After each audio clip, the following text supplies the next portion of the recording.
지금부터 오늘의 본격적인 시간입니다. 2016년 4월 총선의 전망과 어떤 것들이 변수가 될 수 있을 것인지 짚어보고요. 다섯 번째 마당에서는 2017년 12월에 있을 대선 얘기를 좀 나눠보고자 합니다. 1부에서 2015년 정치 주요 사건들을 쭉 살펴봤는데요. 사실 이게 다 2016년 총선과 17년 대선을 향하고 있는 것으로 볼 수도 있죠. 오늘 모신 박성민 대표는 2017 오디세이아에서 이런 글을 쓴 적이 있습니다. 중대선거구제를 바람직한 미래 모델로 제시를 했었는데요. 이번 총선은 아무래도 현행 소선거구제로 치러질 수밖에 없겠죠. 이번 4월 총선에 어떤 정치적인 변수들이 있을 것인지 중심으로 좀 4월 총선을 전망을 좀 해주실래요? 선거구제 얘기를 꺼내셨습니다. 참 그 의미 있는 얘기죠. 지금 선거구가 획정되지 않아서 초유의 사태가 발생할 거다 이런 얘기도 있는데, 대한민국 정치라는 게 갑자기 어떤 일이 벌어질지 알 수가 없어요. 88년도로 돌아가 보면 선거 2달 앞두고 선거구를 지금 소선구제로 바꿨거든요. 극적으로요.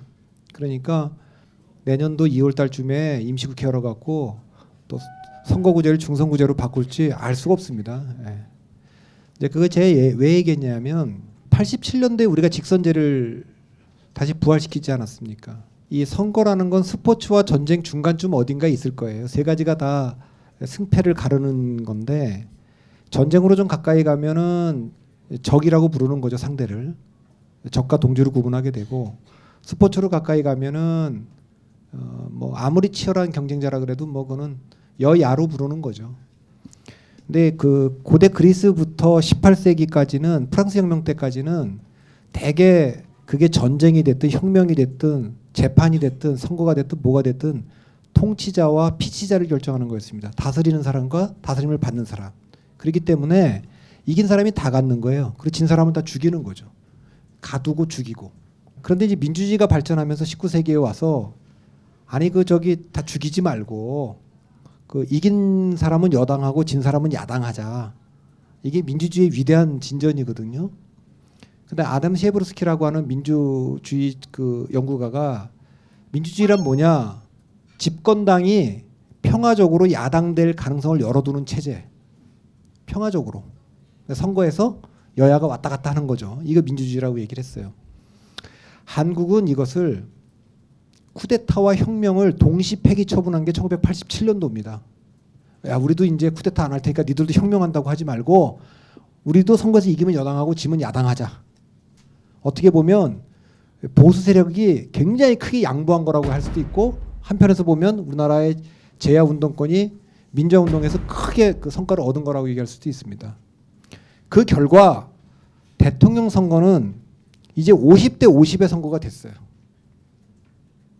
지난번에도 75.8%의 투표율에서 문재인 후보가 3.53%를 졌는데, 대통령 선거는 이제 5대5 승부가 됐어요. 다음에 누가 이길지 알 수가 없습니다. 저한테 지금 물어본다면 조금 이따 얘기하겠습니다만 야당이 그렇게 불리하지 않을 거라고 봅니다. 그 얘기는 뭐냐? 대통령에 의해서 인사권이 좌우되는 고위공무원들은 이제 야당 눈치도 본다는 뜻입니다. 왜? 누가 대통령 될지 모르니까. 그 얘기는 뒤집어서 말하면 대통령에 의해서 인사권의 영향을 받지 않는 영역, 기업이라든가 법조라든가 그 외의 모든 문제는 신경을 안 쓴다는 뜻이기도 합니다. 왜냐하면 대한민국 국회는 대통령 선거는 5대5 승부가 됐는데, 대한민국 국회는 보수파 대 진보파가 대체적으로 170대 130 정도로 굉장히 안정되어 있습니다. 지난번 2012년에는 소위 야당이 140석을 했거든요. 민주당이 127석을 했고 통합민주당이 13석을 했습니다. 그럼 상당히 근접한 거예요. 160대 140. 탄핵 같은 일이 벌어지지 않는다면 이게 뒤집어질 가능성은 거의 없습니다. 지금은 뭐라 그러냐? 여당에서 공공연하게 야당이 지리멸렬하니까 선진화법을 무력화시킬 수 있는 180석을 우리가 할 수 있다. 이게 지금 당대표인 김무성 당대표와 원내대표 원준호 원내대표가 공공연하게 얘기하는 거고 야당에서는 이러다가 개헌선인 200석 넘어가는 거 아니냐 이렇게 얘기를 하고 있습니다. 그런데 그렇게 안 되더라도 170대 130만 되더라도 어떤 일이 벌어지냐. 국회 선진화법 때문에요. 대통령이 박근혜 대통령이어도 보수파 대통령이어도 구조개혁을 할 수가 없어요. 그러니 야당이 집권하면 할 수 있는 게 있을게 아무것도 할 수 있는 게 없어요. 노무현 대통령 때나 김대중 대통령 때하고 다르게 지금 또 국회 선진화법이라는 게 있기 때문에 거의 할 수 있는 게 없어요. 따라서 시장에서는 뭐 무슨 노동개혁을 한다 무슨 개혁을 한다 뭘 한다 그러지만 대한민국은 본질적인 변화 개혁이 거의 불가능한 사회가 됐어요. 왜? 국회가 어떤 결정을 할지 어떤 법을 어떻게 바꿀지가 너무 투명하게 보이기 때문에 그렇습니다. 국회가 불투명할수록 이 바깥의 시장이 어떤 결정을 할지 모르기 때문에 조심을 하는데 지금 조심하지 않죠. 전 이게 문제이기 때문에 다당제를 만드는 게 중요하다. 왜 중요하냐? 민주주의 1.0이라고 하는 게 직선제를 통해서 대통령을 내 손으로 뽑아서 대통령 승부를 5대5로 만들었다면 그 다음에는 다당제를 통해서 국회의 의석수를 순식간에 연합에 의해서 150명이 손을 잡거나 어떨 땐 180명이 손을 잡거나 어떨 땐 개헌하기 위해서 200명이 손을 잡거나 이럴 수 있는 가능성을 열어두는 게 좋다. 근데 그렇게 하기에는 가장 좋은 선거제도가 저는 중선거제라고 생각합니다. 한 선거구에 2명 뽑는 거는 반대하지만 한 선거구에 4명을 뽑는 거죠. 서울 같으면 2개 구를 합쳐갖고 4명씩 뽑는 거고 수원 같으면 뭐 4명 5명 뽑는 거고 고양시도 4명을 뽑는 거죠. 그렇게 하면 진보정당도 4명 중에 1명은 무조건 되죠. 고양시를 예를 들면 심상정 대표가 후보 단일을 하지 않더라도 4등 안에 들어갈 수 있으니까. 중선구제가 완벽한 제도는 아니고 또 비판받을 점이 있지만 대한민국의 맥락에서는 저는 비례대표제를 확대하는 것보다 훨씬 현실적인 얘기고 그렇게 되면 집권당인 새누리당이 복수공천을 하기보다는 분열될 겁니다. 중선구제가 돼 있다면 유승민 대표가 왜 저 당에 있겠어요? 정의화 의장이 저 당에 왜 있겠어요? 마음대로 나와갖고 개혁적 정당을 하겠죠. 어떻게 나눴으면 좋겠느냐? 북한에 대해서 굉장히 강력한 원칙을 지키면서 시장에 대해서는 한없이 간대한 세력들이 있죠. 그게 우리나라를 쭉 끌어왔던 소위 뭐 안보 보수와 시장 보수의 결합이고 대한민국이 어떻게 보면 주류라고 할 수 있어요. 그 사람들끼리 자유당 같은 거 하면 돼요. 자유당. 그 다음에는 북한에 대해서는 강력한 원칙을 지키지만 시장에는 좀 개입을 좀 해야겠다. 공화파라고 얘기할 수 있습니다. 뭐 경제민주화 유승민이라든가 남경필이라 이런 분들 공화당 만들면 되죠. 반면에 북한에 대해서는 우리가 유연하게 좀 대화를 좀 해야 되겠다. 그러나 시장에 대해서는 우리가 좀 뭐 어느 정도 신뢰를 이게 김대중 노선입니다. 이게 원래는 북한에 대해서는 유화적으로 대화를 하자 그러면서 시장에 대해서는 조금 신뢰를 갖고 있던 노선. 그 민주당이 있죠. 그다음에 진보당은 북한에 대해서 좀 유화적이고 시장에 대해서는 강력한 개입을 하는 뭐 그렇게 분화될 수준이 있다고 봅니다. 민주주의 1.0이 직선제에 의해서 정권 교체가 가능한 시대를 열었다면 민주주의 2.0은 다당제에 의해서 그 갈등 관리를 하는 단계가 되고 그건 지금 우리의 숙제라고 봅니다. 그 다음 단계는 개헌을 통해서 내각제를 통해서 언젠가는 선출 권력들이 비선출 권력을 통제하는 사회로 갔으면 좋겠다는 겁니다. 들어오기를 우리가 87년 개헌을 통해서 들어와서 88년 소송구제 개헌과 선거구제를 통해서 들어왔다면 나갈 때는 들어온 길로 거꾸로 나가는 게 좋겠다. 따라서 선거구제를 먼저 바꾸고 그 결과로서 개헌을 하는 게 좋겠다라는 게 제 의견입니다. 조금 부연 설명을 하자면 1980년대에 대한민국 패권은 누가 지고 있었느냐 하면 군인이 지고 있어요. 대통령도 군인이고 다 군인한테 꼼짝 못하던 시절에 패권의 위에 군인이 있었고 두 번째가 관료고 세 번째가 재벌이고 네 번째가 심부름하는 정치가 있었다면 그때는 반독재 투쟁이 왜 쉬웠느냐? 가장 나쁜 사람과 가장 자주 보는 사람과 가장 힘이 센 사람이 같은 사람이니까 쉬웠어요. 용기만 있으면 된 거예요. 박정희랑 싸우거나 전두환이랑 싸우는 데는 그래서 거기로부터 벗어나면 사람들이 어영 교수가 되고 사쿠라 야당이 되는 겁니다. 너무 선명했어요. 반독재 투쟁을 해야 될 이유가 분명했기 때문에. 90년대가 되면 군인들이 물러가고 이 자리를 삼김의 정치인들이 패권을 차지했어요. 삼김이 맨꼭대기가 그러니까 정치가 맨꼭대기로 갔고 두 번째는 관료, 세 번째는 재벌, 네 번째는 언론이 차지했다고 봅니다. 언론이 뭐 대통령을 만들 수 있다고 믿기도 했고 기업을 망하게도 할 수 있다고 믿던 시절이 언론의 전성기였다고 봅니다. 내부자들이라는 거 보니까 언론이 굉장히 힘이 센 걸로 나오더라고요. 언론 난 논설주간이 그렇게 힘이 센지 저는 전혀 아니죠. 저는 관료가 패권을 차지했다고 봅니다. 두 번째는 대기업, 재벌, 세 번째는 법조라고 봅니다. 헌법재판소, 대법원, 검찰, 로펌. 선출되지 않은 권력이 선출된 권력을 통제하는 그런 시대가 전 됐다고 지금 봅니다. 슬라보의 지제한테 물어봤더니 뭐라고 얘기했냐면 자본주의가 민주주의와 이혼하려고 하는 거다. 지금의 위기에 대해서. 마이클 샌델은 돈으로 살 수 없는 것도 돈으로 사는 시대가 되었다. 그게 바로 지금 이 시대죠. 민주주의가 정상적으로 작동한다면 정치인은 유권자한테 좀 약하게 돼 있습니다. 투표를 하는 게 유권자니까. 근데 이 유권자는 사법체계나 관료들한테 약하게 돼 있어요. 아무리 대통령 욕하는 사람들도 법원에서 재판받으러 나오라 그러면 반성문 써내는 거거든요. 누구나. 근데 그 관료와 사법부는 누가 통제하는 거냐? 정치가 통제하게 돼 있는 겁니다. 정당이. 이 먹이사슬이 돌아가야 되는데 지금은 어떻게 되느냐? 정치인에 대한 유권자의 갑질은 SNS 시대가 돼서 더 커졌는데 이 유권자에 대한 관료의 지배체제는 더 강고해졌어요. 반면에 이 관료와 사법체제에 대한 정치와 정당의 통제는 점점 약해지고 있는 거죠. 완전히 힘의 균형을 잃고 있다. 오늘날 의회에서 보수파와 진보파가 170대 130의 구도를 깰 수 없다면 전 이게 더 앞으로 더 어려워질 거라고 보기 때문에 다음 총선이 굉장히 중요하다고 저는 보고 있습니다. 예. 혹시 4월 총선 전망을 하기 싫어서 정치학 세미나장으로 만든 건 아니시죠?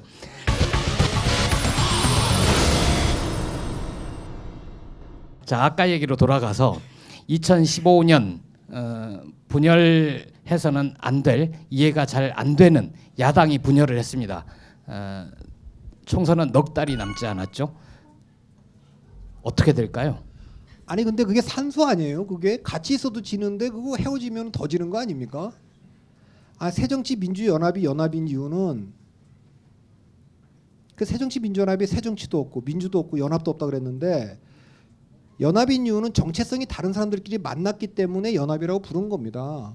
그러니까 사실 주류가 지난번에 혁신이가 혁신을 하면서 제일 먼저 강조한 게 뭐냐면 정체성을 확립해야 된다. 정체성을 확립해야 된다. 이게 굉장히 강조를 많이 했어요. 진보 정체성이다. 어느 정당의 정체성이라는 건 누가 외부에서 만들어줄 수 있는 게 아니에요.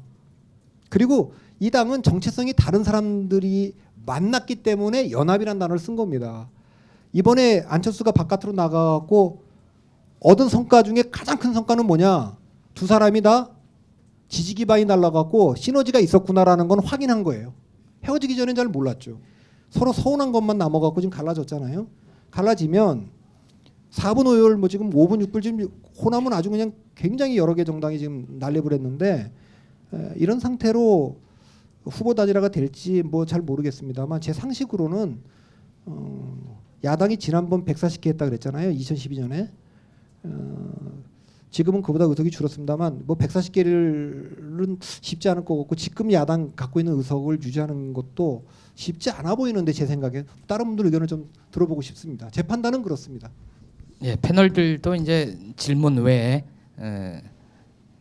의견도 자유롭게 말씀을 좀 해주셨으면 좋겠는데 성 기자는 최근에 야당의 괴멸이 우려스럽다 이런 내용의 칼럼을 쓰신 적이 있지 않습니까? 예, 그렇게 썼다가 욕 많이 먹었어요.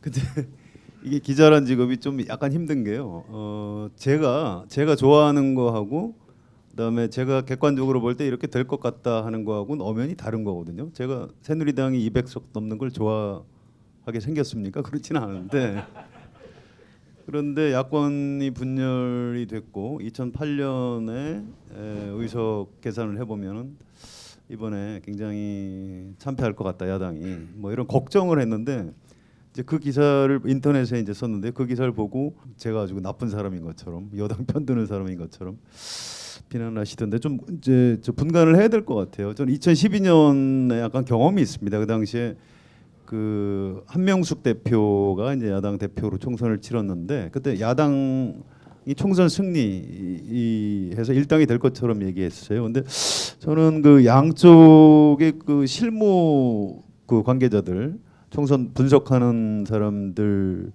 한테 좀 따로 얘기를 좀 듣고 일당은 무조건 그 당시 한나라당이 된다 이렇게 예측을 했습니다. 그때 이제 한겨레 신문에 그거 썼다가 그때도 욕 많이 먹었습니다. 아니 지금 야당이 승리하게 돼 있는데 왜 그렇게 이상하게 잘 쓰느냐. 아무튼 결과는 불행하게도 이제 제가 예측한 대로 나왔어요. 저는 그때 한 절반 육박하는 정도 얻을 걸로 예상을 했는데 그걸 넘더라고요. 한나라당이 152석 얻었고요. 답답합니다. 요즘 이제 야권이 한참 분열하고 있고 아까 제가 박성민 대표한테 여쭤봤지만 안철수 신당이 이게 실체화가 어느 정도까지 될지 저는 아직 잘 모르겠어요. 그래서 이게 변수가 막 움직이고 있기 때문에 예측하기가 지금 좀 어려운 그런 상황인데 아무튼 거의 현장에서 보기에는 거의 최악의 시나리오가 지금 누가 써서 그 시나리오대로 움직이는 게 아닌가 싶을 정도로 야당이 지리멸렬합니다. 기획 뭐 분당 탈당할 때 나름대로 이제 뭐 기획이 있고 전략이 있어야 되는데 그런 거 없어요. 더불어민주당 오늘부터 더불어민주당인 문재인 대표 참모들도 역량이 부족해요. 그러니까 무능한 게 문제입니다. 무슨 그 사람들이 친노 패권주의 이런 게 문제가 아니에요. 이 사람들 굉장히 이 판 전체를 읽는 능력들이 떨어져 있고요. 그다음에 이제 안철수 의원 쪽에서도 뭐 별로 그렇게 도와주는 사람들이 없어요. 그러니까 이 판 전체를 좀 장악해서 앞으로 선거를 우리가 어떻게 치르겠다 이런 그 전술 전략도 제대로 못 세우고 있는 아주 답답한 상황이고요. 그래서 제가 그 2008년 말씀을 드렸는데 그때 2008년 총선 때 한나라당이 153석 했습니다. 그런데 잘 기억 못 하실 거예요. 왜 그러냐면 그때는 이명박 대통령이 2007년 12월 대통령 선거에서 당선된 직후라 뭐 압승할 걸로 봤는데 그때 이제 박근혜 의원하고 사이가 틀어지면서 친박연대, 친박 무소속 연대가 돌풍을 일으켰습니다. 그래서 친박 연대가 14석, 친박 무소속 연대가 12석. 그래서 한나라당이 그 당시에 153석을 얻었는데도 마치 여당이 선거에서 부진한 것처럼 그렇게 우리들 머릿속에 기억이 돼 있습니다. 그런데 간단한 산수입니다. 한나라당 153 더하기 친박연대 14 더하기 친박 무소속 연대 12 그다음에 자유선진당 그 당시 충청권을 기반으로 한 자유선진당이 18석입니다. 그 지금 다 여권이죠. 이거 더하면 197 이런 숫자가 나옵니다. 물론 그때 이제 투표율이 46.1%까지 이제 떨어졌죠. 야당 지지자들이 정동영 후보가 500만 표 차이로 참패하는 걸 보고 속상하니까 아예 그냥 투표를 안 해버렸어요. 그래서 그런 측면도 있는데 지금은 내년 선거에서는 야권이 지금처럼 뭐 막 분열하고 서로 욕하고 뭐 문빠 안빠 서로 막 멱살 잡고 싸우고 이런 식으로 한멸감을 주면 투표율이 또 떨어질 것 같아요. 제 지금 느낌에 이렇게 되면 2008년 비슷한 상황이 벌어지고 새누리당이 200석 육박하는 의석을 얻을 수도 있다. 이건 그냥 뭐라고 그럴까 야권의 그 단합을 촉구하기 위한 무슨 뭐 그런 분석이 아니고요. 조금만 들여다보면 지금 이렇게 될 수도 있다. 이렇게 좀 보는데 제가 좀 너무 비관적으로 보네요. 저는 이제 오늘로 사라진당 새정치민주연합을 이렇게 보면서 지금 되게 비관적인 전망들이 나오고 있는 건 사실이고 제가 봐도 지리멸렬한 모습 앞에 매일 취재를 하면서도 욕먹고 또 저도 지치고 하는 그런 상황이 있는데요. 그렇지만 다시 또 돌이켜 보면 6.4 지방선거 때 이제 그때 야권연대가 굉장히 돌풍을 일으켰지 않습니까? 근데 야권연대라고 하는 것이 당시에는 굉장히 기이하게 비추기도 했고 그런 상황이었고 지금도 사실 안철수 의원이 탈당했을 때 엄살 같지만 부자 몸조심 같지만 이거 나중에 다시 그 둘이 합쳐서 엄청난 시너지를 내려고 하는 무슨 정교한 기획이 아니냐는 그런 음모론적인 또 시각을 던지기도 했는데요. 결국에는 이런 분열된 모습들이 또 다시 야권 연대라고 하는 또 다른 시민적 에너지로 전 나타날 수도 있다고 생각합니다. 그래서 지금 안철수 의원이 더 이상 새정치연합 더불어민주당과 이제 연대는 없다라고 선을 그었지만 그거는 몇 달 전 불과 2달 전까지만 해도 안철수 의원은 탈당은 안 하겠다라고 했었어요. 돌이켜보면 내가 공동 창업주인데 왜 이 당을 나가느냐는 말을 했었거든요. 현실적인 어떤 선거 앞에서 야권 연대의 그런 에너지가 응집이 되어서 다시 야권 지지자들로부터 쏟아져 나온다면 저는 당대 당끼리 정말 공식적 야권 연대는 안 하더라도 지역 간 그 후보들의 자율적인 연대는 있을 수 있다라고 지금도 생각을 합니다. 그리고 또 실제로 안철수 의원이 지금 세를 모으고 있지만 각 지역구마다 후보를 낼 형편이 되지도 않아요. 지금 현재로서는. 그렇기 때문에 군소 후보들끼리 충분히 정리가 가능한 그 지역구도 늘어날 것이라고 생각을 하고요. 그래서 200석 전망에 대해서는 좀 너무 비관적인 전망이 아닌가라는 생각을 저는 좀 해봅니다. 여러분은 지금 한겨레 정치팀 내부의 이견을 보고 계십니다. 이견은 아니고요. 이렇게 굉장히 비관적으로 생각하면 그럴 수도 있고 또 이런 상황에서 낙관적인 것을 조금이라도 찾아보려는 뭐 그런 노력의 일환인 것 같고요. 생각보다 후보 단일화가 야권에서 쉽지 않을 겁니다. 이게 통합은 물 건너 간 거라고 봐야 되지 않겠습니까? 그냥 이미 이제 뭐 헤어졌다 다시 합치는 것도 웃긴 거고 그냥 가면서 지금 남아 있는 게 야권 연대인데 야권 연대도 고기도 먹어본 놈이 먹는다고 해본 사람이 하는 거예요. 그게 정의당이나 진보정당하고 제1야당하고는 몇 번 해봤기 때문에 노하우가 있어요. 그리고 정의당이 약간 그 조직적 결의에 의해서 뭐 후퇴할 수도 있어요. 자기네 당 대표를 뭐 심상정을 살리기 위해서 또 노회찬을 살리기 위해 나머지 후퇴하거나 이렇게 되는데 지금 안철수 신당이라는 게 지금 그 2월달에 창당한다는 거 아닙니까? 수많은 사람들이 탈당을 해갖고 와서 여기 공천시청을 했어요. 그리고 그게 3월 중순이나 가야 후보들이 좀 자리를 잡을 겁니다. 다 잡지도 못하고 그 상태에서 후보 단일화 들어간다. 그 무슨 방법이 있겠어요? 여론조사나 아니면 정책 결단인데 중앙당에서 정책 결단은 안 될 거라고 봅니다. 문과 안 사이에 안에 있을 때도 그걸 못 해갖고 나갔는데 중앙당 결의가 잘 안 되면 지역구별로 후보 단일화를 뭘 하든가 해야 되는데 승복이 되겠어요? 객관적으로 할 수 있는 방법이 없어서 사람들은 뭐 후보 단일화라도 하면 되지 일부 될 겁니다. 일부. 누가 봐도 저기는 저 사람이 나가는 게 합리적이야. 이렇게 되는 데가 있겠지만 전 생각보다 이게 간단치 않을 거라고 봅니다. 간단치 않아 갖고 기술적으로 잘 안 될 거예요. 그냥 관성에 의해서 그냥 가게 될 가능성이 상당히 전 높다. 그래서 앞으로 어떤 변수가 생길지는 잘 모르겠는데 뭐 예를 들면 여당에 있는 뭐 유승민 의원 이런 분들이 나와서 뭐 안철수 손잡아 갖고 정말 강력한 중도당이 뭐 생기는 건지 이런 건 잘 모르겠는데 그렇지 않다면 일단 상식적으로는 야당 표가 상당히 분산되지 않겠습니까? 예, 그러면 뭐 선거가 생각보다 쉽지 않고 투표율 자체가 떨어질 것 같아요. 왜냐하면 46.1%였어요. 지난번에 그 2008년에 크게 질 때 거의 안 나왔어요. 근데 그 뒤에 60대, 50대 이상이 새누리당 쪽으로 더 쏠렸기 때문에 지금은 48에서 49% 투표율이 나와도 그 비슷할 겁니다. 당시에 서울이 40개를 한나라당이 가지고 갔거든요. 그러면 50% 후반대를 가야 지금 이 투표율이 유지가 되는데 2010년도 투표율이 54%였어요. 평균 투표율이. 그 노무현 대통령이 비극적으로 생을 마감했기 때문에 얻은 투표율입니다.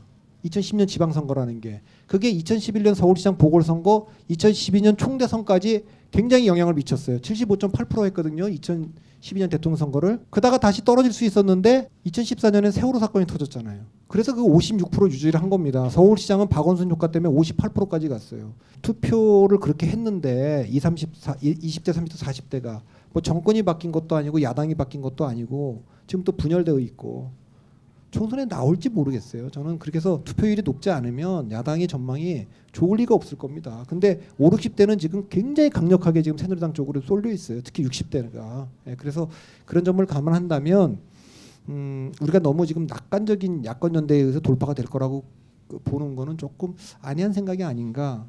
저는 그렇게 봅니다.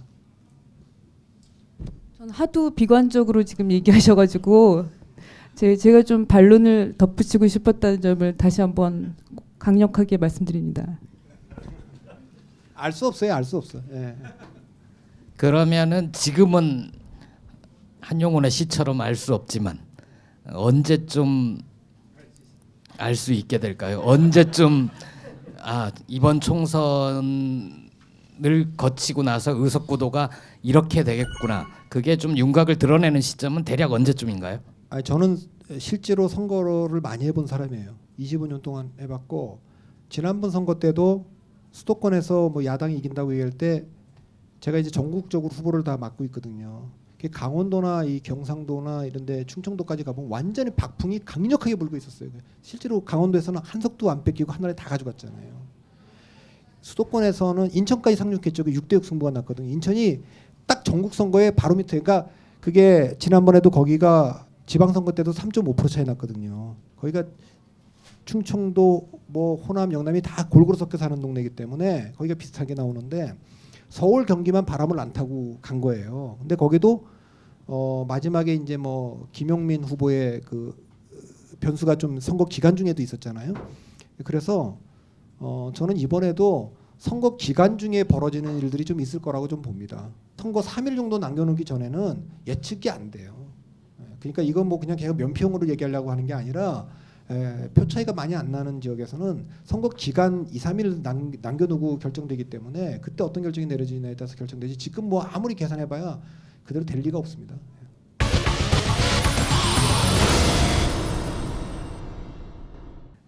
오늘 마지막 5번째 토크 주제로 좀 넘어가 볼게요. 사실 총선 전망도 이렇게 힘든데 대선 전망을 제대로 할 수 있을까 싶긴 합니다. 그런데 이제 사흘 뒤면 2016년이 되고 내년에는 정말 내년 대선이라고 표현을 하겠죠. 야권의 분열 그리고 2015년 리뷰할 때 짚어봤던 유승민의 숙청 이 모든 게 그 대선 때문에 벌어진 일이다 이렇게 얘기해도 무리는 아닐 것 같은데요. 2017년 12월 대선 레이스는 지금 이 순간에도 진행 중이라고 할 수 있죠. 박성민 대표는 이 대선과 관련해서 주요 정당의 후보가 윤곽을 드러내는 시점은 2016년 추석 전후가 될 것이다. 이런 얘기를 하신 적이 있고요. 그리고 어떤 칼럼에서 이런 얘기를 했습니다. 우리가 총선 전망 관련해서는 굉장히 비관적으로 했는데 숨겨진 민심이라고 표현을 하면서 2017년 대선을 향한 열차는 정권 재창출이 아닌 정권 교체의 레일 위를 달리고 있는 것으로 보인다. 이렇게 쓴 적이 있습니다. 아직도 이런 전망이 유효한가요? 예, 전 대선은 그렇다고 봅니다. 저한테 뭐 제가 예측 잘 안 하는데요. 뭐 해도 틀리고 그렇지만 총선과 대선이 좀 다르잖아요. 투표율 갭이 한 20% 나거든요. 20% 좀 이상 나니까 야권 지지자들이 별로 노력을 안 해도 어지간하면 투표장 갈 겁니다. 70% 이상 투표. 지난번에 75.8이었거든요. 그렇게 되면 여론조사에 근접할 거로 예측해 봅니다. 여론조사는 미국에서는 이런 논쟁이 좀 있어요. 뭐 콜롬비아 학파, 뭐 미시간 학파, 뭐 이런 얘기를 많이 하는데 한국하고는 잘 안 맞는 얘기예요. 전문가들, 교수들께서 그런 얘기를 많이 하는데 미국의 그 콜롬비아 대학에서는 사람이 어떤 정당이나 이거 투표하는 거는 계급적 이해관계에 따라 투표한다 이렇게 얘기를 한 거고요. 미시간 학파는 그런 것보다는 정당 일체감, 정당에 대한 어떤 심리적인 이유. 그런데 제가 쭉 한국에서 정치를 지켜보면 정당에 대한 것도 아니고 계급에 대한 것도 아니고 전 인물 일체감을 더 많이 갖는다고 봅니다. 한국에서는. 그래서 저는 정당에 대해서 묻는 것보다는 인물에 대해서 묻는 거를 더 믿는 편입니다. 그러니까 정당 지지율이 지금 40대 20은 나오지만 그렇게 잘 안 돼요. 옛날에도 충청도 정당에서 자유선진당, 자민련이 정당 지지율이 별로 높지 않아요. 정당 지지율이 낮은데 투표 딱 까보면 총선에서 자민련 후보를 자유선진당 후보들이 충청도를 막 석권해요. 그 정당을 시원찮게 보지만 그 후보를 인물을 보는 거죠. 지금 3가지입니다. 과거 대통령에 대한 평가. 그러니까 전직 대통령 평가가 아까 제가 말씀드렸지만 김대중, 노무현, 이명박, 박근혜. 그 김대중, 노무현 합이 이명박, 박근혜 합보다 지방선거 이후에 계속 높습니다. 2번째 현직 대통령 박근혜 대통령에 대한 업무 평가에서 긍정 평가보다 부정 평가가 높아요. 그다음에 미래 대통령 야권의 그 후보의 지지율합이 여권의 지지율합보다 높습니다. 그러니까 제가 그걸 보면서 느낀 건 국민들은 대체로 정권 교체 쪽이겠구나 이렇게 생각을 합니다. 문제는 세대 차이가 너무 커서 20대, 30대, 40대에서 야권 지지자들이 많은데 무당층에도 많고 투표를 안 해요. 투표율이 50% 정도면 안 나오죠. 그러니까 이분들은 언제 나오냐? 우리가 대선 때 한번 힘 한번 쓰면 되지 뭐. 안 나올 거고 지금 50대 이상 되는 새누리당 지지자들은 그냥 나와요 그냥. 그냥 나오는 거죠. 왜냐하면 투표하시는 걸로 돼 있는 거니까. 이 갭이 좀 더 벌어져 있기 때문에 총선 전망을 제가 좀 어둡게 보는 겁니다. 대통령 선거는 뭐 투표율이 70% 넘어가면 두 번 연속 역시 그 국민 성공 시대를 약속했던 이명박 대통령, 그다음 국민 행복 시대를 약속했던 박근혜 대통령의 공약이 잘 안 지켜졌기 때문에 역시 그 자체로 조금 넘어오는 게 하나 있고요.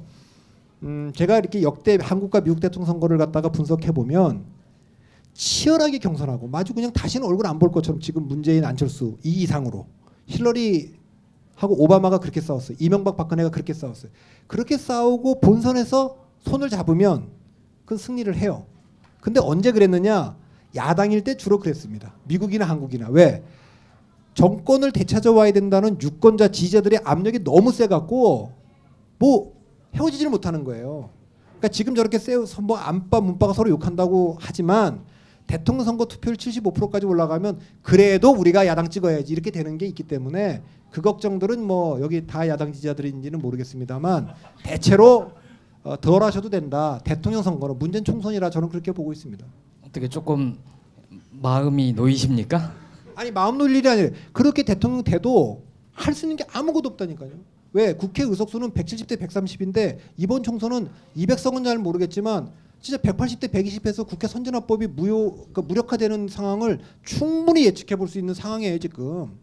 그러면 법안이라는 게 다 통과되는 거죠. 그런데 그런 상황에서 문재인이 되든 안철수가 되든 박원순이 되든 뭘 할 수 있겠어요? 아무것도 못하죠. 그러니까 그건 대통령 된다는 게 무슨 뭐 장관 인사나 하려고 한 게 아니잖아요. 나라를 좀 바꿔보려고 하고 개혁을 하려고 한 건데 아무 개혁을 못하는 집권이라는 게 그게 무슨 집권이겠습니까? 예, 저는 그런 점을 우려하는 겁니다. 총대선이 아니 대통령 누가 됐다고 해서 우리가 무슨 내가 좋아하는 사람이 됐다고 해서 무슨 뭐 인기 투표한 것도 아니고 무슨 뭐 그것도 아니고 그 점을 염려하는 겁니다. 이 구조가 지금 총선 구조가 굉장히 불리하게 돼 있다는 걸 말씀드리는 겁니다. 말씀하시는 근거는 이제 정권 교체에 대한 열망이 높다. 거기에 대해서 주로 말씀하신 것 같은데요.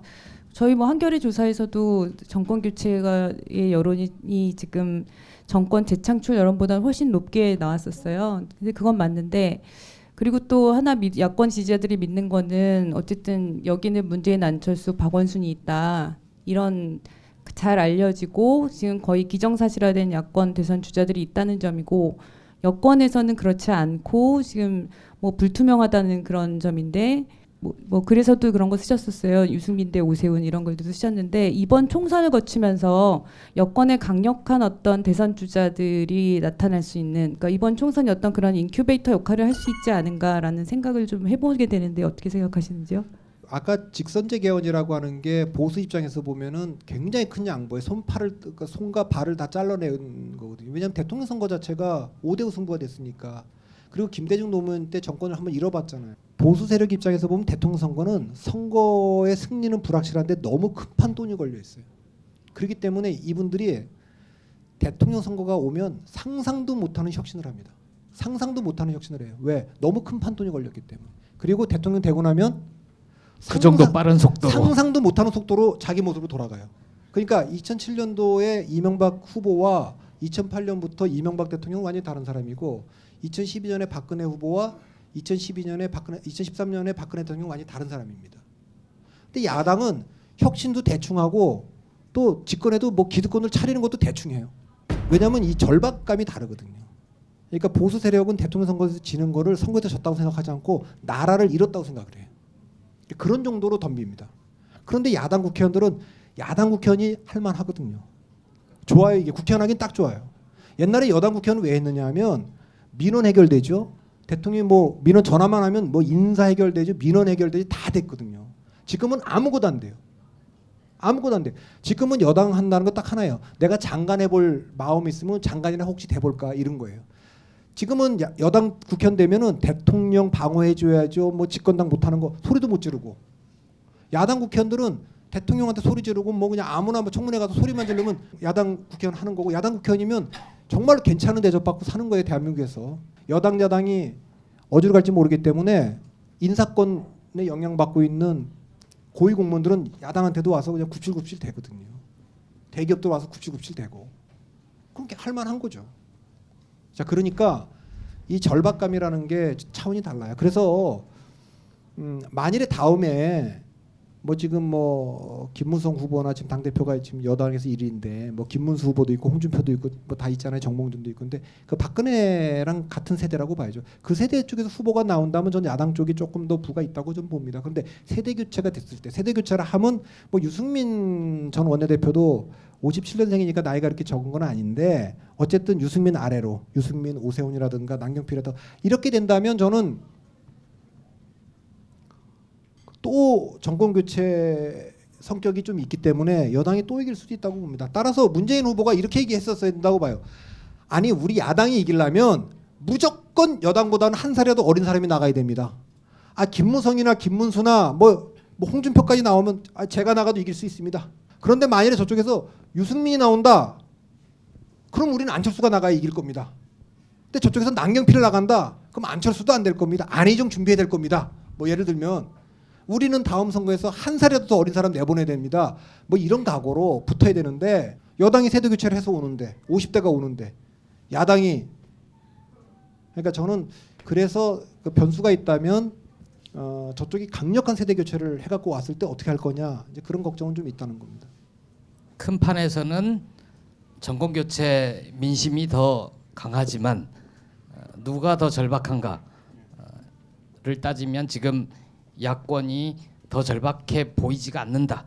그 얘기죠. 야당은 국회의원들 전체가 야당 국회의원 해도 괜찮거든요. 그래서 그 표현을 처삼촌 저 외삼촌 뭐 벌초하듯이 하죠 선거를. 예. 대충 그런 표현을 대충. 쓴 적이 있습니다. 정말로. 야당 지지자들하고 야당의 정치인들하고 괴리가 있어요. 정권 교체를 원하는 일반 유권자 국민들은 굉장히 절박하거든요. 애들 취업도 안 되고 먹고 살기 힘들고 집에 빚은 늘어나고 이게 뭔가 좀 정권이 바뀌고 양극화 해소돼야 되고 일자리 늘려야 되고 굉장히 절박한데 야당 정치인들이나 중앙당 당직자들은 별로 그렇게 절박하지 않아요. 그래서 이제 왜 그런 괴리가 생기는지 그러니까 역설이죠. 야당도 먹고 살 수 있게 이제 민주주의 발전시켜서 국고 보조금도 많이 주고 또 자리도 야당 몫으로 한 20-30% 배려하죠. 그렇게 하다 보니까 야당이 전투력이 떨어져 있는 겁니다. 야권 지지자들보다도 오히려 정권 교체 어떤 의지가 지금 약한 이상한 역설이 지금 발생하고 있는데 그다음에 이제 반대로 여당은 약간 무시무시한 데가 있습니다. 그쪽에 그 김대중 노무현 정부에서 실직했던 당직자들이 아직도 있어요. 그때 이제 본인들 말로는 얼어 죽을 뻔했대요. 10년 동안. 근데 이제 그 사람들이 다시 이명박 정부 때 다시 여당이 돼가지고 뭐 주요 공기업체 뭐 이런 간부들로 지금 다 나가 있습니다. 그 사람들은 정권을 잃는다는 것은 자기 그 완전히 그 인생 파산나는 거예요. 그래서 무슨 일이 있어도 정권은 놓치면 안 된다. 심지어 그 당직자들이 당직자 몫으로 비례대표를 하라고 해도 아예 그 외부에 좋은 사람 모시는 게 우리가 정권을 계속 잡는 게 그런데 더 좀 좋지 않겠느냐 해서 양보했다는 사람도 제가 한 2-3명 그쪽 당직자들 만나고요. 또 이런 게 있는 겁니다. 그 정당의 문제만이 아니고요. 좀 더 리얼하게 얘기하면 한국 사회 기득권 집단이 김대중 노무현 정부 10년 동안 너무 처참한 경험을 했다고 그래요. 아주 쉽게 얘기할까요? 그 언론 사주들 구속됐었죠. 세무조사 받고 일제 세무조사 그런 경험이 있고요. 재벌들은 사실은 그 전에 자기들이 여러 가지 그 방만한 경영을 하다 무너졌는데 그걸 이상하게 뭐 김대중 노무현 정부 탓으로 이렇게 돌리는 그런 분위기가 있고요. 그다음에 이제 최근에 나타나는 현상인데 공안 검사들 이 사람들이 김영삼 정부 때까지 잘 나갔는데 김대중 정부 노무현 정부 때 거의 막 한직으로 밀려났고 이런 사람들은 정권이 다시 넘어가는 걸 용납할 수가 없는 겁니다. 근데 이제 바로 그런 공안 검사들이 또 검찰에서 선거를 담당하고 있어요. 그러니까 관료들의 어떤 조직적인 저항 이런 것들이 이제 굉장히 좀 불길한 그 요인인데, 근데 그럼에도 불구하고 국회의원 선거하고 대통령 선거는 좀 뭐 상당히 다르다고 봅니다. 저도 아까 이제 투표율 말씀하셨지만 저는 후보 변수가 굉장히 커진다고 보고요. 또 이런 게 있습니다. 96년 국회의원 선거 때 김대중 총재가 새정치국민회의 만들어서 열심히 했는데 79석밖에 못했어요. 그래서 이제 DJ는 끝났다 막 그런 게 기사로 나오고 그랬고요. 그런데 이제 그때 바로 필요한 게 정치 기획입니다. 아 이게 안 되는구나. 그렇다면 자민련, 유신 본당, 유신 잔당이라고 하는 자민련하고 손을 잡고라도 정권을 바꾸는 것이 국민들 여러분들에도 도움이 됩니다라고 설득을 하고 나선 거죠. 그래서 이제 DJP 연대를 했고요. 물론 이제 외환 얘기도 터지고 여러 가지 이인재 탈당도 하고 등등등 여러 가지가 해서 이제 정권이 겨우 바뀌었고요. 그다음에 2002년에도 정몽준 후보하고 단일화 안 했으면 노무현 대통령이 탄생을 못하는 거죠. 그래서 역시 그 국회의원 선거보다는 대통령 선거에서는 그 막판 6개월의 어떤 집중력 그리고 기획에 의해서 판세가 좌우될 수 있다고 보고요. 또 정치인들이 가장 잘하는 게 그런 정치 기획이거든요. 그런 과감한 발상의 전환 이런 것들이 반드시 있어야 할 걸로. 또 그런 게 있다면 대통령 선거 때는 정권이 바뀔 가능성도 있다. 뭐 저도 그렇게 보는 편입니다. 그 절박함에 대한 말씀드리면 정권 교체가 되려면 두 가지 질문에 다 예스가 나와야 되거든요. 정권 교체를 원하는가에 답이 예스가 많아야 되고, 그러면 야당이 대안이냐, 여기도 예스가 많아야 되는데 여기서 지금 모자라는 겁니다. 그래서 정권 교체가 잘 안 되고, 여당과 야당을 비교해 보면 여당은 팀 중심이 딱 돼 있어요. 그러니까 저는 국가보다 위대한 개인은 없다. 이거는 이제 논쟁이 필요한 주제이긴 하지만 보수 세력들은 그렇게 믿고 있어요. 국가보다 개인이 위대할 수는 없다. 개인보다 국가, 대한민국이 더 위대하다고 보거든요. 근데 이제 아무리 위대한 팀이라도요, 바르셀로나 같은 팀도 프로스포츠 선수들이 자기가 팀보다 우위를 내세우면 안 되거든요. 위대하다고 얘기하면 안 되거든요. 바르셀로나의 메시지, 메시의 바르셀로나 이렇게 얘기하는 순간 그 팬들한테 외면을 당합니다. 정당도 그런 거예요. 그런데 보수 세력들은 정권을 잡기 위해서 개인을 희생시켜요. 정당을 위해서도. 근데 야당은 개인을 위해서 정권을 희생시켜요. 이건 참 조심스럽습니다. 제가 야당에 대해서. 김영삼이 3당 합당이라는 아주 상상할 수 없는 방법으로 대통령이 됐어요. 노태우하고 손잡았으니까. DJ도 JP랑 손잡았어요. 노무현은 정몽준하고 후보 단일화를 했습니다. 이 선거의 특징이 뭐냐 하면 그렇게 이질적인 사람하고 손 잡았다는 것도 있지만 기본적으로 정당과 정치인이 선거를 주도한 겁니다. 저는요, 이게 참 정말 이 야권 지지자들이 많이 와 계실 것 같은데 이 교수분들이 무슨 비대위 혁신이하고 무슨 공천이 안 했으면 좋겠어요. 그거 도움이 안 돼요. 이 정치는 정치 전문가들한테 맡겨두는 게 좋아요. 정치인들이 하는 게 좋아요. 지지든 목든. 그러면 이 권력 투쟁이기 때문에 이기기 위해서 수를 냅니다. 후보 단일화를 하든 뭘 하든 수를 내요. 2012년에 제가 깜짝 놀랐어요. 2002년에는요. 하루 전날 정몽준 후보가 노무현 지지 철회를 했어요. 그래갖고 다 노무현이 지는 걸로 알았습니다. 그 다음날 이해창 측하고 노무현 측에서 이 출구조사 결과를 저한테 둘 다 알려오는데 이게 정확해요. 노무현 쪽에서 뭐라 하면 지금 오전에 뭐 1% 정도 지고 있다는 얘기가 있다고 그러고, 그런데 여기는 이미 오전부터 7% 정도 이해창이 앞선다는 거예요. 저한테. 그 정보는 사실은 그러니까 노무현이 진다고 생각했기 때문에 오후 내내 난리가 났어요. 노무현 캠프가. 그때 아마 이게 휴대전화 문자 메시지는 됐을 겁니다. 막 그냥 난리가 났어요. 그래갖고 역전을 했잖아요. 겨우. 2012년엔 정말 놀라운 일이 벌어졌어요. 제가 뭐 유명한 정치 컨설턴트하고 둘이 강화문에 그날 같이 있는데 사방에서 문자가 들어와요. 그게 문자가 뭐냐면 출구조사나 여론조사가 돌고 있는데 문재인이 이겼다는 겁니다. 근데 제가 다 아니까 전화를 해보잖아요. 그럼 절대 그런 조사 자기들이 안 했다. 했으면 저한테는 말하지 왜 안 하겠냐. 저한테는 얘기해 주거든요. 그 사실 아니라는 거예요. 오후 4시쯤 갔는데 또 문재인이 이고 외신 기자들이 뭐 문재인의 승리를 예상하고 뭐 어쩌고 뭐 하는데 중요한 건 선거 끝나고 해도 되는 거 아니에요. 그때 새누리당은 난리가 났어요. 진다는 게 되니까 막 동료 전화에 막 난리가 난 거예요.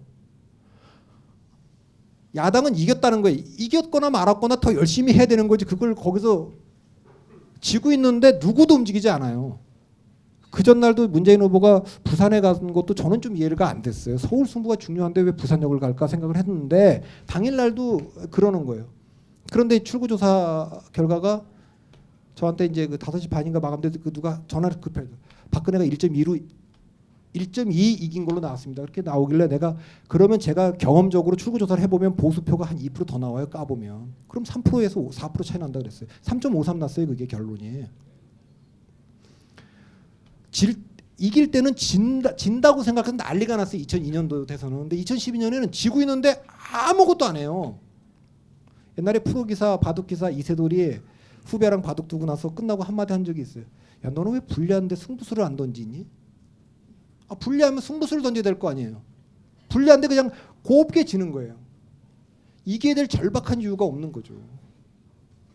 그런 점은 문화적으로 분명히 있습니다. 새누리당은 외부에서 사람을 데려오지 않아요. 그냥 이기든 지든 자기들끼리 합니다. 예, 그냥 그리고 거긴 조직적 기강이라는 게 있어요. 근데 여기는 시민사회 뭐 교수들 이런 분들이 들어서 어설픈 참 지금 죄송한 얘기입니다만 제가 화가 나서 그래요. 어떤 걸 물어봤을 때 자기가 잘 모르면 모른다고 좀 양보할 필요도 있는 겁니다. 사양할 필요도 있고. 그건 내가 전문가가 아니다. 그렇게 해서 이길 수 있습니까? 한국의 보수 세력이 그렇게 간단해 보여요? 한국의 보수는 대한민국 사람들한테 기본은 하는 식당의 이미지가 있어요. 우리가 이제 집에 누구 손님들 데리고 왔을 때 집에서 대접하기 어려우면 나가서 사주잖아요. 그러면 여기 잘해 그러면 우리가 이렇게 얘기하는데 야 여기가 그럴 때 기본은 한다. 기본하는 거 크게 요거 안 먹는다 이거예요. 근데 그 식당 안 가고 어디 딴 식당 가려면 완전히 색다른 맛이 나야 되죠. 이해창이 아니라 노무현한테 가려면 야 저거는 오늘 뭐 거기 새로 문 열었는데 거기 한번 가보자. 그거 되게 맛있겠더라. 뭐 이런 게 확실히 있어야 되는데 그런 게 아니면 안 가는 하던데 그냥 가는 거죠. 익숙한 걸 선택하게 돼 있어요. 1996년 러시아 선거가 있었는데 그때 대통령이 보리스 옐친이에요. 이 옐친이라는 대통령이 민주화의 기수로 러시아 대통령이 됐는데 알코올 중독입니다. 외국 정상회담 가서도 아주 망신을 많이 당해요. 그래서 러시아 사람들이 절대 저거 보리스 옐친 다시 안 찍는다. 아주 그냥 작심을 했죠. 그때 러시아 공산당 주가노프가 아주 주가를 막 올리고 있을 때 그래서 대통령 선거 때 주가노프가 다 된다고 생각하고 있었어요. 그때 보리스 옐친이 미국의 정치 컨설턴트를 불러들였어요. 이 정치 컨설턴트들이 그 여론조사를 통해서 뭘 자꾸만 러시아 국민한테 주입시켰냐면 옛날 공산당 시절로 다시 돌아가고 싶으냐. 주가노프가 되면 옛날로 돌아갈 수 있다. 이 공포심을 계속 키운 거예요. 사실 주가노프가 돼서 러시아 공산당이 대통령 되면 이 그 주가노프가 좋게 갈 수도 있는데 각오로 돌아갈 수도 있는 거예요. 이게 불확실한 거예요. 그런데 보리스 옐친은 또 술이나 먹겠지. 네, 우리가 아는 거예요. 익숙한 리스크예요. 보수 세력 이명박 박근혜 때 불통, 독선, 뭐 그러긴 해도 뭐 그 정도 하겠지. 근데 유승민이나 오세훈이면 그보다 좀 낫겠지. 또 기대를 하는 거예요. 근데 야당이 되면 야 이건 어디로 갈지 모른다. 이러면 안 되는 거예요. 이게 예측 가능하고 정권을 넘겨줬을 때 더 나은 미래가 보인다라는 게 확신을 심어져 넘어가는 거지. 사람들은 경로우전성에 있어서 하던 대로 하는 게 있어요. 그걸 바꾸려면 확실한 새로운 걸 제시해야 되는 거죠. 그 왜 제가 혼나는 것 같은 기분이 들어요. 저 혼내시는 건 아니죠. 정치는 정치인한테 맡기자. 저는. 예. 그러니까 정당도 약해지고 정치인들도 막 그 지도자도 안 나오고 그럽니다. 맡겨두면 죽이 되든 밥이 되든 정치인으로 성장하고 결정합니다. 거기서.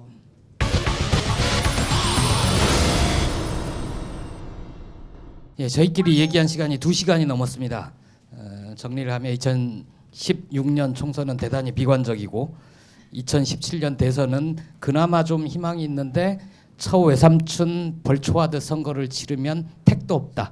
뭐 이렇게 좀 정리를 할 수 있을 것 같습니다. 저희끼리 얘기하는 건 이 정도에서 마무리 짓고요. 어떻게 정치 토크 2015년을 정리하고 16년, 17년 전망한 게 좀 도움이 되셨습니까? 예, 그럼 지금부터는 바로 플로어에 마이크를 드리고 질문하시고 이쪽에서 답을 하는 걸로 하겠습니다. 내년 총선 관련 질문입니다. 지금 뭐 언론에서 보도되고 있는 것도 보지만 프랑스나 스페인 같은 경우에 포데모스 뭐 이렇게 해서 양당 체제가 깨지는 구조고요. 만약에 이게 사자 구조로 갈 경우에 신박신당까지 포함해서 우리 박성민 선생님이 얘기하시는 중선거제의 효과가 날 수도 있겠다 이런 판단인데요. 예측은 잘 못하신다 그랬는데 분석을 좀 해주십시오. 내년 총선 이전에 친박신당의 출현이 가능할 거라고 분석하시는지. 며칠 전에도 어느 기자가 박근혜 대통령이 친박 신당 만들면 어떻게 되겠냐고 얘기하길래 그것도 상상력들이 훌륭하셔갖고 저는 제 머릿속에 잘 없어요. 그게 대통령이 왜 지금 국정을 운영해야 되는데 지금도 소수파라 지금 안 되는데 이미 당을 장악하고 있고 180석 되면 선진화법도 무력화시켜서 하고 싶은 업적을 남길 텐데 나간다라는 건 대통령이 정당을 만든 케이스는 본인이 한 건 아니라고 얘기하지만 열린우리당이라는 경우가 있죠. 근데 대체로 대통령의 레임덕은 통치 기반을 무너뜨렸을 때 왔어요. 그러니까 반대자들이 이탈하는 것 때문에 온 게 아니라 지지자들을 이탈시키는 거. 3당 합당을 했을 때 김영삼의 레임덕은 김종필 쫓아내고 전두환 노태우 구속시키면서 레임덕이 왔거든요. DJ도 JP랑 갈라서면서 왔고 노무현도 호남으로부터 이탈하면서 열린우리당 만들면서 레임덕이 왔고 이명박도 박근혜계를 쳐내면서 바로 레임덕이 왔고 그러니까 박근혜 대통령도 마찬가지죠. 유승민 쳐내는 것뿐만 아니라 나가서 당을 만든다 바로 레임덕이죠. 사람들은 아젠다도 위임하지만 총선이나 대선에선 통치 기반, 통치 연합을 위임한 거기 때문에 통치 연합을 깨면 어려워지는데 정말 그렇게 돼갖고 소선구제가 내년 2월달에 이렇게 된 마당에 중선구제로 바꿔서 한번 진검승부 해보자. 그러면 정말 저는 너무 좋겠어요. 너무 좋겠고 그 가능성보다는 안철수나 문재인이 다음 대통령 선거 때 후보 단일화할 거라고 상상들을 많이 하시는데 저는 그 가능성보다는 총선 끝나고 여당도 분열해서 87년 대통령 선거와 같은 다시 말하면 사자 필승론이 두 군데서 그때도 노태우 쪽에서도 사자 필승론이 나왔죠. 민주화운동가인 김영삼과 김대중이 분열하면 우리가 이긴다. 사자 필승론이 있었고 DJ 쪽에서도 영남 후보인 노태우와 김영삼이 분열하면 우리가 이길 수 있다 이렇게 되는데 저는 사자 필승론이 전 나올 가능성이 있어서 만일에 안철수가 총선에서 이기고 지지율이 되면 박원순이 나올 수 있는 공간을 주지 않고 그냥 끝까지 출마할 가능성이 있다고 봅니다. 문재인이 될지 누가 될지 모르지만 친노나 이쪽에서도 누군가 나올 수도 있어요. 그게 뭐 안희정이 될지 누가 될지 모르겠습니다.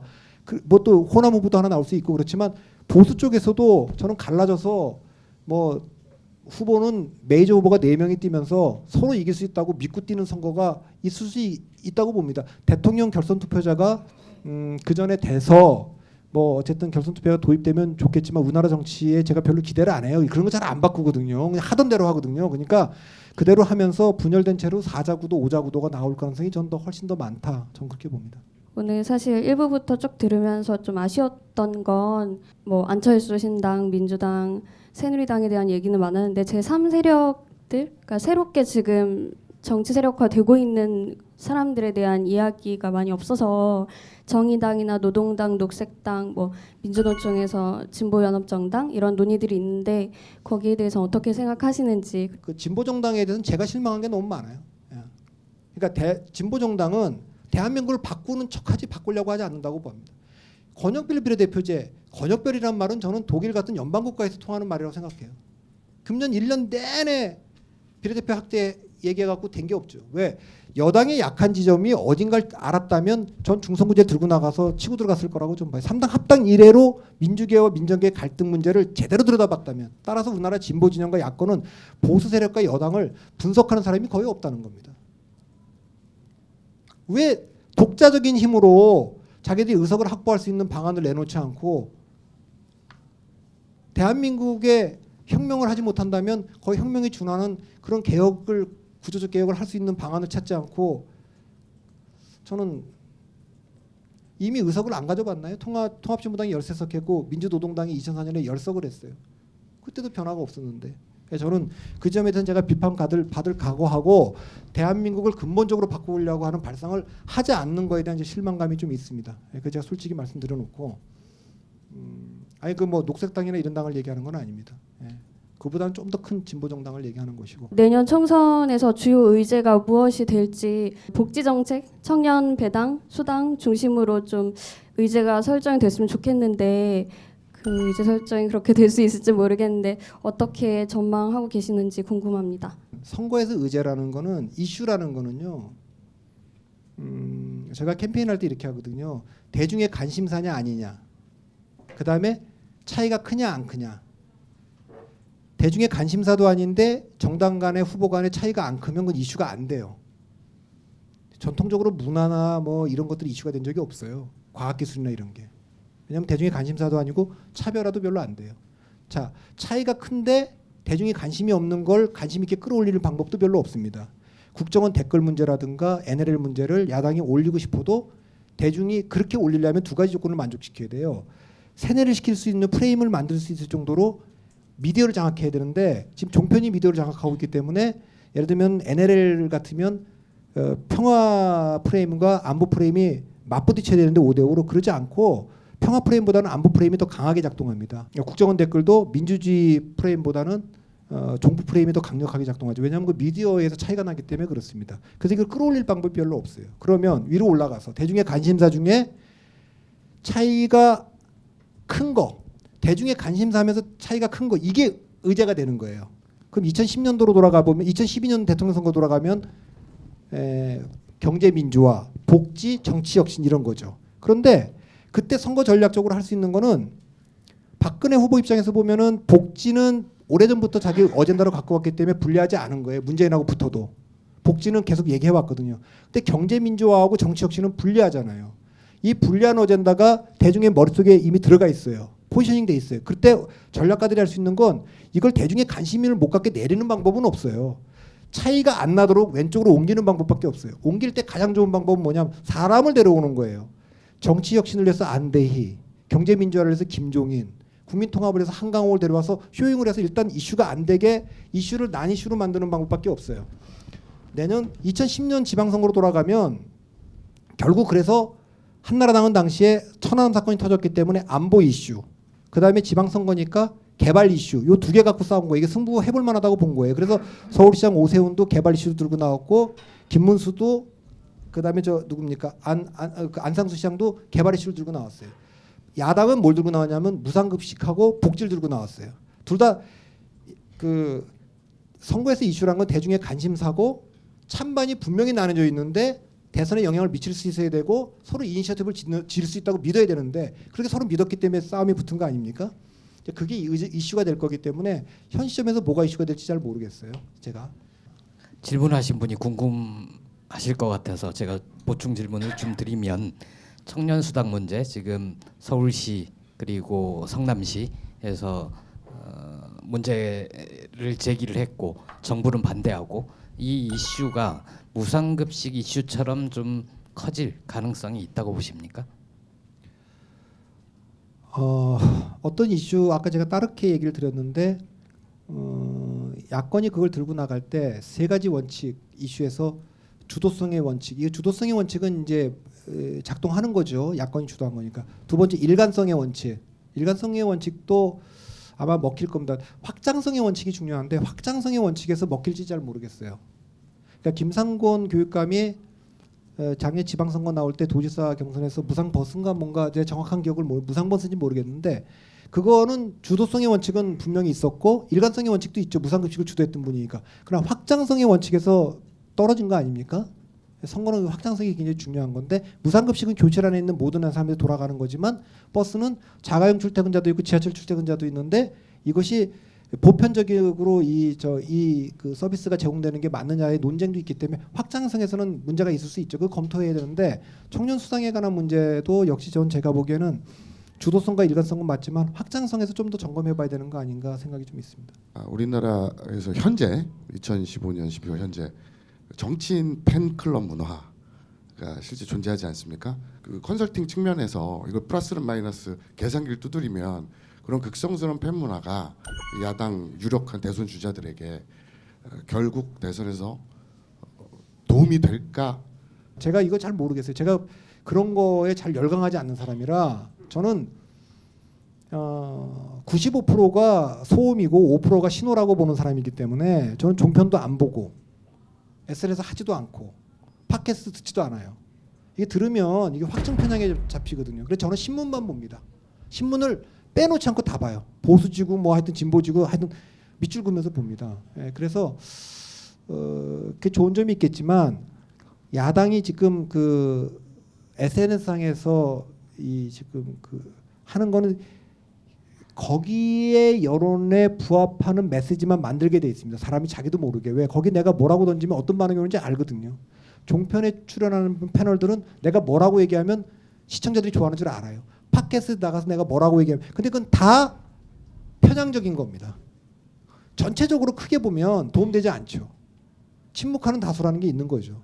그래서 야당의 저게 물론 대중을 동원해내는데 도움이 될 수 있지만 투표율이 어차피 70% 넘어가는 대통령 선거에서 저는 별로 그러지 않아도 투표에 나올 텐데 별로 도움이 되지 않고 중도 외연확장하는데 도움이 안 되고 50% 투표대인 지방선거나 총선에서 그렇게 한다고 투표율이 더 올라갈 거냐 별로 그렇지도 않다는 거죠. 처음에는 그게 뭐 인증샷 같은 것도 하고 이러면 도움이 되고 그랬는데 그런 일종의 게임이고 놀이고 그랬는데 저는 지금은 긍정적인 요소는 다 사라지고 부정적인 것만 남았다는 건 좀 어폐가 있지만 부정적인 게 더 많이 남은 거 아니냐 저는 그렇게 보고 있습니다.